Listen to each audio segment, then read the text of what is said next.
আসসালামু আলাইকুম এভরিওয়ান, কেমন আছেন সব? আমরা ভালো আছি আলহামদুলিল্লাহ। বরাবরের মতো এই বছরে আমরা চলে গেলাম চাঁদপুরে। রাত 12টার লঞ্চ ছিল। রাত 12টার লঞ্চে আমরা 3-4 ফ্যামিলি মিলে চলে গেলাম চাঁদপুরে, যেটা নাকি আমরা প্রতি বছরই করে থাকি। প্রত্যেক বছর শরবতের পরে রোজার আগে আমরা চাঁদপুরে যাই। চাঁদপুরে গিয়ে একটা ভালো কাজ করার উদ্দেশ্যে যাই, যে আমরা বাসায় এসে পৌঁছে গেলাম। এটা ফজরের কাছাকাছি হবে, 4:30 বা 5টা।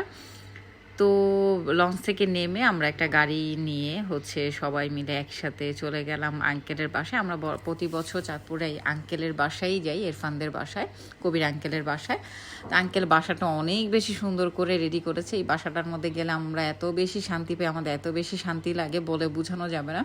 মানে আমরা প্রত্যেক বছর একটা অপেক্ষাই থাকি রীতিমতো, যে এই বাসাটা আমরা কবে যাব, কখন যাব, বা রোজার আগ মুহূর্ত, শরবতের আগ মুহূর্তটা কখন আসবে। তো গিয়ে আমরা একটু রেস্ট করে ঘুমিয়ে উঠে গেলাম সকালবেলা উঠে ঘাট পাড়ে বসে সবাই একসাথে নাস্তা করলাম। নাস্তা করে পুরুষরা বের হয়ে গেল, দ্যাটস মিন মানে ভাইয়ারা, আমার হাজব্যান্ড সবাই একসাথে মিলে বের হয়ে গেল কিছু এতিম বাচ্চাদের খাবার, মানে রোজার বাজারের উদ্দেশ্যে, যেটা নাকি আমরা প্রত্যেক বছরই করে থাকি। কয়েকটা ফ্যামিলি মিলে মানে যারা যারা মানে এই ফান্ডে অ্যাড হতে চায় বা এই ভালো কাজে অ্যাড হতে চায়, তারা মানে অনেকজন মিলে আমরা এই ফান্ড একটা রেডি করে দেন চাঁদপুরে চলে যাই এই মাদ্রাসার উদ্দেশ্যে, যেখানে আমরা পুরো মাসের রোজার বাজার করে দিয়ে আসি। সেটা সেহরি থেকে হোক ইফতার পর্যন্ত, বাচ্চারা যেন একটা মাস ভালো খেতে পারে। এমনিতেও ভালো খায়, ভালো মন্দ মিলিয়েই খায়, বাট রোজার মধ্যে যেন পুরো মাসটা মিলেই ভালো খেতে পারে, সেই উদ্দেশ্যে এই পদক্ষেপটা নেওয়া। তো এই যে আঙ্কেলের মাদ্রাসাটা এটা আঙ্কেল ওখানে চাঁদপুরে অনেক কিছু করেছে, মাদ্রাসা করেছে, মসজিদ করেছে, স্কুল করেছে। আর আঙ্কেলের বাসাটা তো দেখলেনই, অনেক সুন্দর বাসা।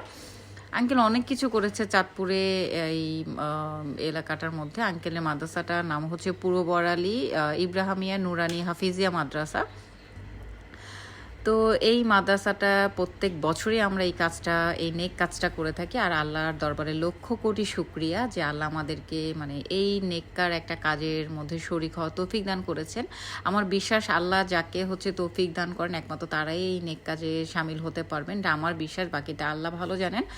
তারপরে আমরা আরেকটা আয়োজন করেছিলাম, যে বাচ্চারা দুপুরে বাসায় এসে খাবে। আমরা সবাই মিলে এই আয়োজনটাও করেছিলাম। বাবুর্চি রান্না করেছিল। 70 থেকে 80 জন বাচ্চারা এসেছিল মাদ্রাসা থেকে। শুক্রবারের দিন ছিল। বাচ্চাদের সাথে ভাইয়ারা, আমার হাজব্যান্ড একসাথে নামাজ পড়ে বাচ্চাদের একবারে নিয়ে এসছে। মানে গেট থেকে বের হয়ে গিয়ে পাশে মাদ্রাসা, আঙ্কেলের বাসার কাছাকাছি সব কিছু করেছে। আঙ্কেলের অনেক প্রজেক্ট আছে চাঁদপুরে। তো বাচ্চারা এই যে খাচ্ছে, মুরগি রোস্ট ছিল, ডিমের কোরমা ছিল, সাদা পোলাও ছিল। বাচ্চারা যে কী তৃপ্তি নিয়ে খাচ্ছে, বিশ্বাস করেন, যারা একমাত্র ওই মুহূর্তটার মধ্যে বা ওই মোমেন্টটাতে সামনে ছিল, তারাই একমাত্র বুঝতে পারবে যে এইটার মধ্যে এই নেক কাজটা আসলে কতটা শান্তি। যেহেতু আমাদের নবীজি সবসময় বলেছে যে এতিমদের প্রতি বিশেষ করে খেয়াল রাখতে, সেই দিকটা খেয়াল করেই কিন্তু এই কাজটা আরও করা। তো যাই হোক, আমাদের আমাদের জন্য যদি বাচ্চারা 1-2 বেলাও ভালো খেতে পারে, এটার জন্য আসলে আমরা নিজেদের অনেক বেশি সৌভাগ্যবান মনে করব। তো আমরা অনেকেই কিন্তু অনেক সময় এমন মসজিদ মাদ্রাসা খুঁজি যে বাচ্চাদের একটু খাওয়াবো, এতিম বাচ্চাদেরকে, বা এতিম বাচ্চাদের সাথে একটু সময় কাটাবো। তো ওইটা চাঁদপুরে না, এই জায়গাটা আমাদের কাছে বেস্ট মনে হয় এই সময়টা কাটানোর জন্য। তা আপনারা যারা চাঁদপুরে আছেন তারা অবশ্যই এই মাদ্রাসাটা চাইলে ভিজিট করতে পারেন। বাচ্চাদের আপনারা চাইলে হেল্প করতে পারেন, আপনাদের ইচ্ছা। বাচ্চাদের একটা মাদ্রাসা চালাতে কিন্তু অনেক খরচের দরকার হয়। যদিও কবির আঙ্কেল সব কিছু সুন্দর করে মেনটেন করে, তারপরও আঙ্কেলের উদ্দেশ্যে আমরা এত সুন্দর ভালো একটা কাজ করতে পারছি। আঙ্কেল মাদ্রাসাটা দিয়েছে দেখে একদম নিজের মতো করে আমরা মাদ্রাসাটা যাই, এমন গিয়ে ভাইয়ারা, আমার হাজব্যান্ডরা সবসময় সুন্দর করে একটা আয়োজন করে দেয়। এটা আমাদের কাছে অনেক অনেক অনেক কিছু মনে হয়। যে বাচ্চাটার খাবার দেখলেই বুঝতে পারবেন যে কত তৃপ্তি সহকারে খাচ্ছে। বাচ্চাদের খাওয়ার যাদের খাওয়ার শেষ হচ্ছে, তারা চলে যাচ্ছে।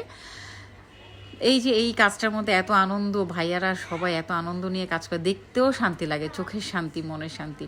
তো সবাই মিলে বাবুর্চিখানা থেকে খাওয়া নিচ্ছে, সার্ভ করছে, চুলায় রান্না হচ্ছে, অন্যরকম একটা আনন্দ কাজ করে।